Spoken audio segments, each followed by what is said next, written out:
Oi, galera, começando aqui nosso curso de História e Filosofia. Na primeira aula, que é a de hoje, nós vamos falar sobre os filósofos pré-socráticos.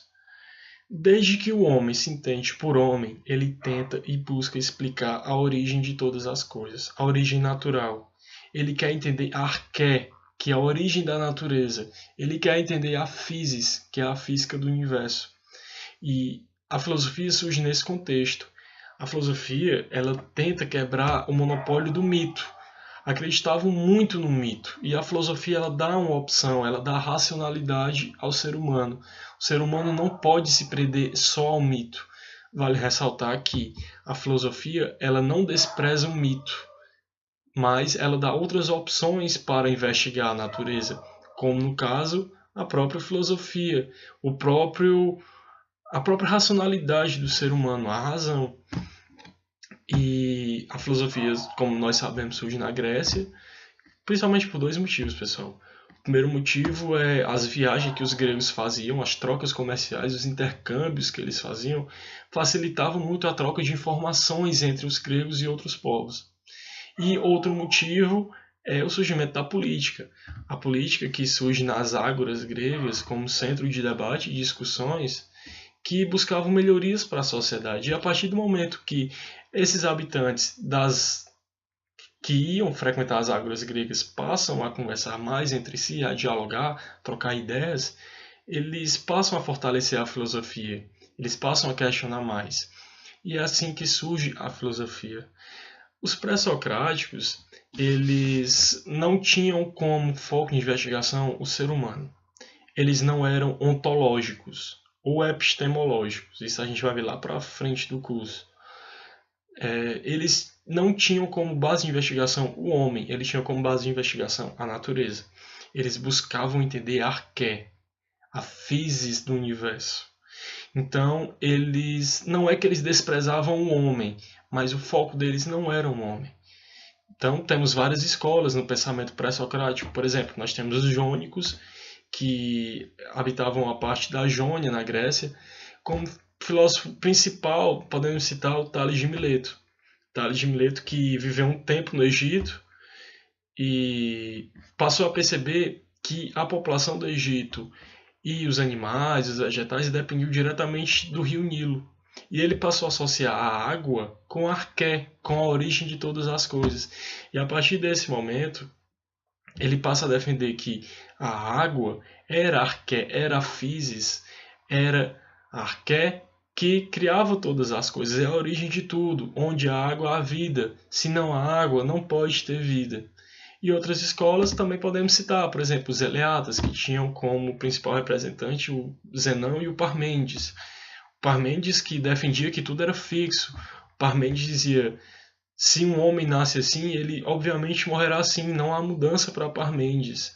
Também tem as escolas dos pitagóricos, que eram representados por Pitágoras, que acreditavam que a arqué de todas as coisas é o número, é a matemática, é o cálculo. Eles não acreditavam na água, assim como Tales. Eles acreditavam que a matemática era a origem de todas as coisas, o cálculo era tudo para eles. E tem outra escola também que são os atomistas, representados principalmente por Leucipo e Demócrito. Leucipo e Demócrito que defendiam a ideia do átomo, que até então tinham a ideia de ser indivisível.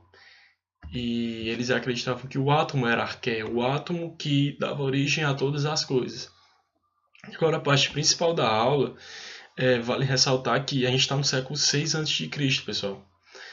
E eu havia dito antes que o foco dos pré-socráticos não era o homem. Eles não têm uma filosofia humanista, eles têm uma filosofia da natureza.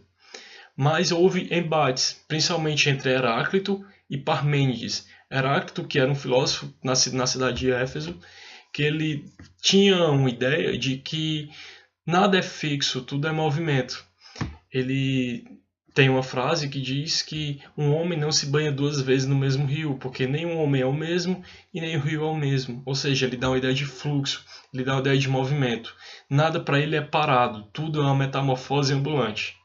Não existe nada fixo no universo. Como eu havia falado antes, Parmênides, que era o outro filósofo da época, batia de frente com essa ideia de Heráclito.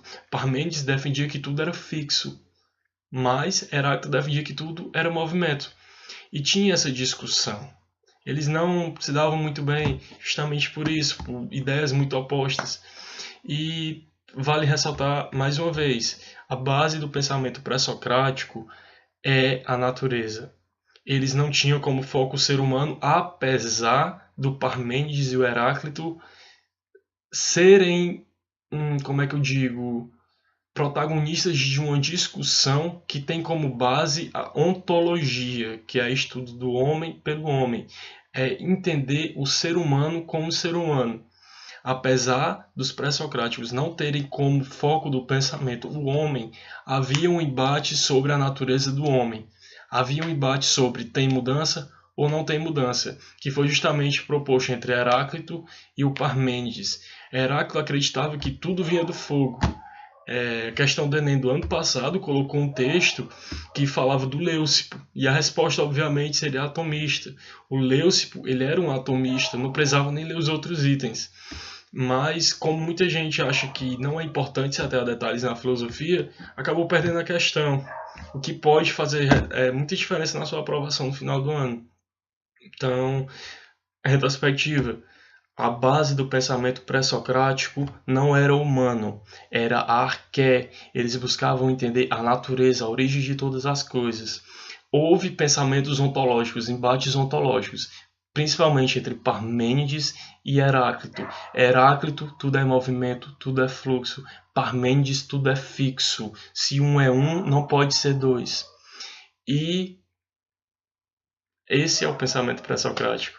Basicamente, depois disso vai vir o Sócrates, que a partir daí é outro marco na filosofia. A partir do Sócrates, ele sim vai começar a entender o homem, a natureza do homem, a ontologia una, como os pensadores atualmente chamam isso. E é isso. Quero agradecer a vocês, é a minha primeira aula, desculpa aí pelo microfone, pela câmera, mas é o que a gente pode trabalhar aqui. Meu intuito é oferecer material a vocês, então, para mim, se vocês estiverem compreendendo e eu estiver gostando, curtindo meu trabalho, para mim tá sensacional.